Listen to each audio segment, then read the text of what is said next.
has really hit us, should I say, with a sledgehammer. I'm just kind of scared. Young voices united in song, the Zimbabwe national anthem. The children at St. Peter's Primary School in Mbari are caught up in what may be the most terrible undeclared war in the world. Zimbabwe is ground zero, and they are the casualties. 25% of the adult population is infected with HIV. That is 1 out of every 4 people these students pass on the street. Among them, physicians, politicians, the elite, and the educated. Okay, what does it mean? It is estimated that a teacher dies from AIDS every school day. Parents die, children start being neglected, they become street kids.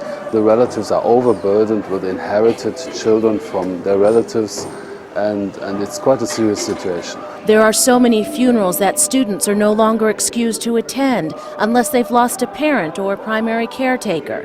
And across southern Africa, many have. This HIV problem is killing.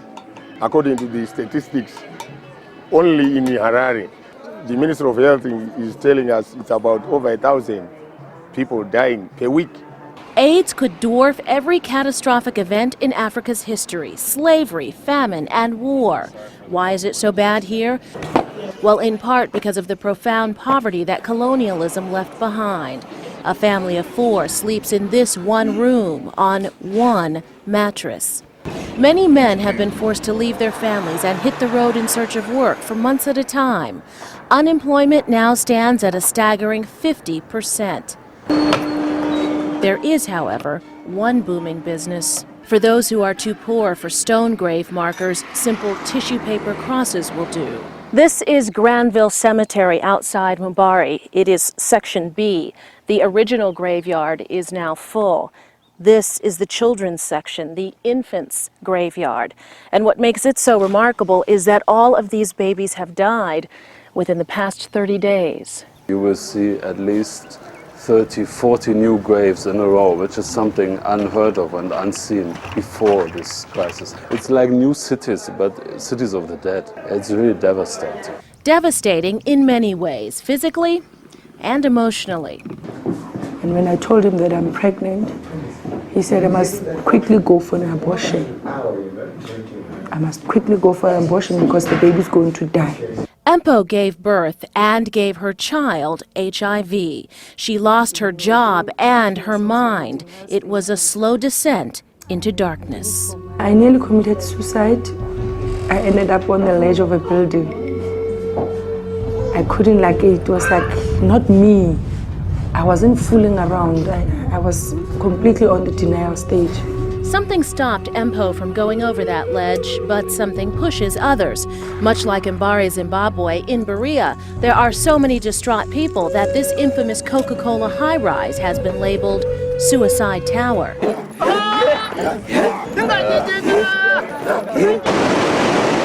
Then there are those who choose to live, but hide behind a lie. People like Vena Gwatizu, who's deceived her family into believing she has cancer. Too ashamed to tell her 4 children that their promiscuous father, who died in 1997, brought the AIDS epidemic into their home.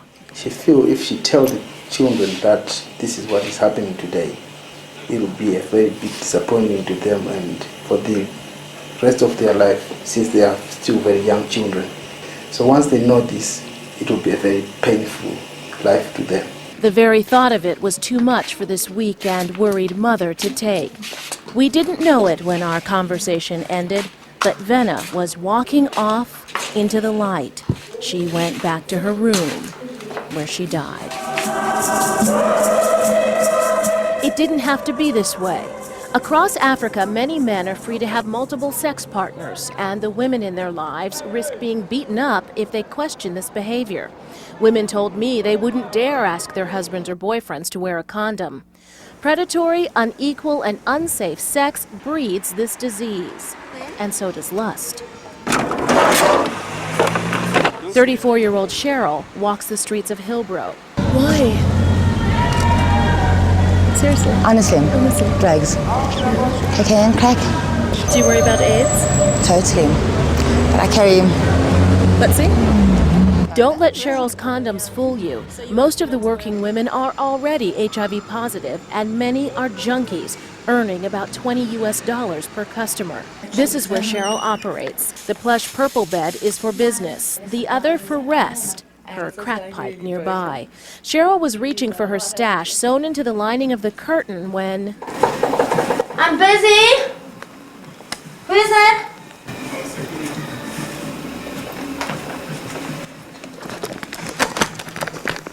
It was her pimp.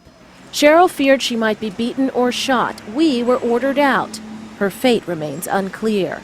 What is clear is the fate of the wives and children of the men who still hire women like Cheryl, despite a fairly aggressive anti-AIDS campaign. A campaign that's been a long time coming. The problem was ignored and was not talked about, and just thus was not in the nation's consciousness. And even official people would kind of keep mum on all the problem. And until it suddenly, until the dam burst, and there was just no other way of keeping quiet. When that dam burst, it exposed a conspiracy of silence led by the church. Nowadays, this Methodist pastor is preaching about AIDS and promiscuity from the pulpit. It is important to talk about it and tell them how bad AIDS is. How it is here is very different from the West. HIV is almost always transmitted heterosexually. Some young girls are taught to use herbs to dry out their genitals, increasing sensitivity for men, but causing small cuts and bleeding, causing the virus to spread. Father Schmidt believes it is time for some of those tribal traditions to evolve. We look forward to behavioral change. Now we have many things in place. The state is very much promoting condoms and all kinds of other contraception. Yes. It's a start, but as I witnessed at St. Peter's Primary School, social change isn't coming quickly. The young boys in this 7th grade class told me many men still pay a lobola or dowry for their African brides, buying the right, they explained, of sexual domination. Some men say that because I paid my dowry to you for you and you're part of my property. How will you treat your wife and your daughter? I may treat them equally, but you see, when they are under control, I can control them. What was no laughing matter was the girls' silence. I want to understand why. Can you help me understand why no girls are answering? Finally, 13-year-old Primrose spoke for herself and for generations to come. I feel so embarrassed when I saw woman and child be child abused with someone. There is nothing we can do because we are children. When I grow up, I want to be a lawyer so that if someone do bad things like that, I said earlier on, I'll punish you. Enlightenment? Perhaps. But judging from the snickers and snide whispers, real change is still a long way off.